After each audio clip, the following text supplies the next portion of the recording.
Video में हम समझेंगे कि क्या सैनवेट या वैट का क्लोजिंग बैलेंस और क्लोजिंग स्टॉक में शामिल सैनवेट या वैट को जीएसटी के तहत इनपुट टैक्स क्रेडिट के रूप में लिया जाएगा या नहीं। इसे समझने के लिए हम व्यापारियों को 4 श्रेणियों में बांट लेते हैं और हम प्रत्येक श्रेणी को एक एक करके समझने की कोशिश करेंगे। पहली श्रेणी उन व्यक्तियों की है जो मौजूदा सेंट्रल एक्साइज और वैट दोनों के ही तहत पंजीकृत हैं। ऐसे व्यक्ति मौजूदा कानूनों के तहत उनके द्वारा फाइल किए गए अंतिम रिटर्न में दिखाए गए सैनवेट या वैट के क्लोजिंग बैलेंस को इनपुट टैक्स क्रेडिट के रूप में ले सकेंगे।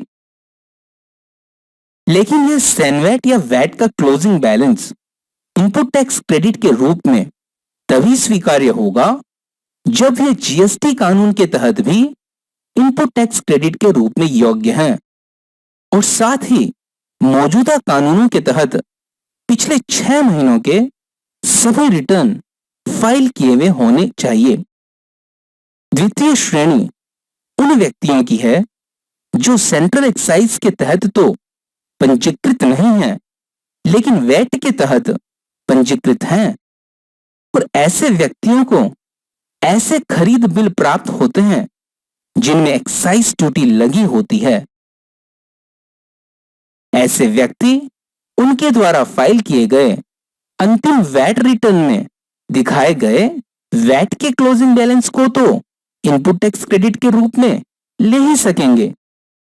लेकिन सबसे महत्वपूर्ण सवाल, क्या ऐसे व्यक्ति अपने रॉ मटेरियल या फिर सेमी फिनिश्ड गुड्स या फिर फिनिश्ड गुड्स के क्लोजिंग स्टॉक में शामिल एक्साइज ड्यूटी को इनपुट टैक्स क्रेडिट के रूप में ले सकेंगे क्या?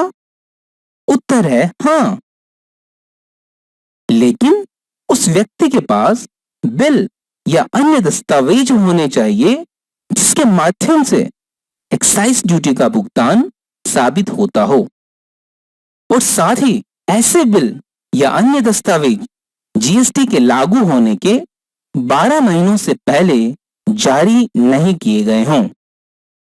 तीसरी श्रेणी उन व्यक्तियों की है जो सेंट्रल एक्साइज के तहत पंजीकृत नहीं है लेकिन वे वैट के तहत पंजीकृत हैं और ऐसे व्यक्तियों के पास एक्साइजेबल माल का स्टॉक है लेकिन उनके खरीद बिल में एक्साइज ड्यूटी का उल्लेख नहीं है और न ही उनके पास कोई ऐसा दस्तावेज है जिससे एक्साइज ड्यूटी का भुगतान साबित हो सके। ऐसा तब हो सकता है जब माल की खरीद सीधे किसी सेंट्रल एक्साइज के तहत पंजीकृत डीलर से नहीं हुई हो। ऐसी स्थिति में खरीद बिल में एक्साइज ड्यूटी के उल्लेख होने का तो प्रश्न ही नहीं उठता है। ऐसे व्यक्ति उनके द्वारा फाइल किए गए अंतिम वैट रिटर्न में दिखाए गए वैट के क्लोजिंग बैलेंस को इनपुट टैक्स क्रेडिट के रूप में ले सकेंगे। लेकिन क्या ऐसे व्यक्ति अपने क्लोजिंग स्टॉक में शामिल एक्साइज ड्यूटी को इनपुट टैक्स क्रेडिट के रूप में ले सकेंगे क्या?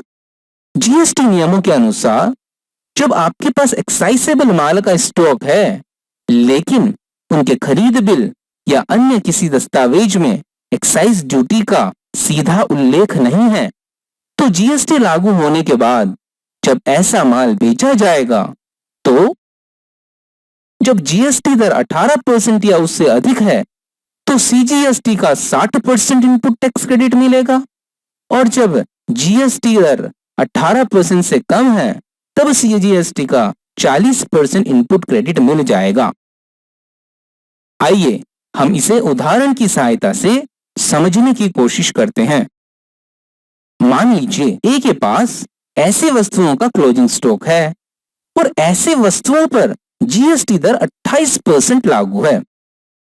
जीएसटी के लागू होने के बाद ए 1000 रुपए के लिए ऐसी वस्तुओं की इंट्रा स्टेट बिक्री करता है। इंट्रा स्टेट यानी कि उसी राज्य में जिस राज्य में एक खुद पंजीकृत है, इसलिए वह अपने खरीदार से 14% सीजीएसटी यानी कि 140 रुपए और 14% SGST यानी कि 140 रुपए जीएसटी के रूप में प्राप्त करेगा। इस प्रकार वह 280 रुपए कुल जीएसटी अपने खरीदार से प्राप्त करेगा। ऐसी स्थिति में उसे अपने खरीदार से प्राप्त किए गए सीजीएसटी के 60% का इनपुट क्रेडिट मिल जाएगा, यानी कि 140 रुपए का 60%, जो कि 84 रुपए होगा। ये 84 रुपए का इनपुट क्रेडिट केवल ए के द्वारा प्राप्त सीजीएसटी यानी कि 140 रुपए के भुगतान के बाद ही दिया जाएगा। अब एक दूसरा उदाहरण लेते हैं जिसमें जीएसटी दर 18% से कम है। मान लीजिए ए के पास ऐसी वस्तुओं का क्लोजिंग स्टॉक है और ऐसी वस्तुओं पर जीएसटी दर 12% लागू है। जीएसटी के लागू होने के बाद ए 1000 रुपए के लिए ऐसी वस्तुओं की इंटर स्टेट बिक्री करता है, इसलिए वह 6% सीजीएसटी यानी कि 60 रुपए और 6% एसजीएसटी यानी कि 60 रुपए अपने खरीदार से प्राप्त करेगा। इस प्रकार वह 120 रुपए कुल जीएसटी अपने खरीदार से प्राप्त करेगा। ऐसी स्थिति में उसे सीजीएसटी के 40% का इनपुट क्रेडिट मिल जाएगा, यानी कि 60 रुपए का 40%, जो कि 24 रुपए होगा। यह 24 रुपए का इनपुट क्रेडिट ए के द्वारा अपने खरीदार से प्राप्त सीजीएसटी यानी कि 60 रुपए के भुगतान के बाद ही दिया जाएगा। अब अगर ऐसे माल की इंटरस्टेट बिक्री हो जाए तब क्या इनपुट मिलेगा? इंटरस्टेट यानी कि खरीदार उस राज्य का नहीं है जिस राज्य में एक खुद पंजीकृत है। जीएसटी नियमों के अनुसार जब जीएसटी दर 18% या उससे अधिक है तो आईजीएसटी का 30% इनपुट क्रेडिट मिलेगा, और जब जीएसटी दर 18% से कम है तब आईजीएसटी का 20% इनपुट क्रेडिट मिल जाएगा। आइए इसको भी उदाहरण से समझते हैं। मान लीजिए ए के पास ऐसी वस्तुओं का क्लोजिंग स्टॉक है और ऐसी वस्तुओं पर जीएसटी दर 28% लागू है। जीएसटी के लागू होने के बाद ए 1000 रुपए के लिए ऐसी वस्तुओं की इंटरस्टेट बिक्री करता है, इसलिए वह 28% आईजीएसटी यानी कि 280 रुपए कुल जीएसटी अपने खरीदार से प्राप्त करेगा। ऐसी स्थिति में उसे आईजीएसटी के 30% का इनपुट क्रेडिट मिल जाएगा, यानी कि 280 रुपए का 30%, जो कि 84 रुपए होगा। और ये 84 रुपए का इनपुट क्रेडिट केवल ए के द्वारा प्राप्त आईजीएसटी यानी कि 280 रुपए के भुगतान के बाद ही दिया जाएगा। अब एक दूसरा उदाहरण करते हैं जिसमें जीएसटी दर 18% से कम है। मान लीजिए ए के पास ऐसी वस्तुओं का क्लोजिंग स्टॉक है और ऐसी वस्तुओं पर जीएसटी दर 12% लागू है। जीएसटी के लागू होने पर ए 1000 रुपए के लिए ऐसी वस्तुओं की इंटरस्टेट बिक्री करता है, इसलिए वह 12% आईजीएसटी यानी कि 120 रुपए कुल जीएसटी प्राप्त करेगा।